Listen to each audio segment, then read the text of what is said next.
ताकि फितरत के हर गरज पर जो नाम अहमद रस्म ना होता तो नस्ल हस्ती उभर न सकती, वजूदे रूहो कलम न होता। तेरे गुलामों में भी नुमाया जो तेरा अस्ल करम न होता तो बारगाहे अज़ल से तेरा खताब खैरुल उमम न होता।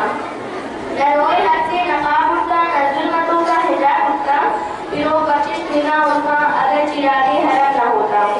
अब इसके बाद अल्लामा इकबाल की एक मशहूर नज़्म जिससे बच्चे वाकिफ हैं, यानी लब पे आती है तो आदत की तमन्ना मेरी जिंदगी शमा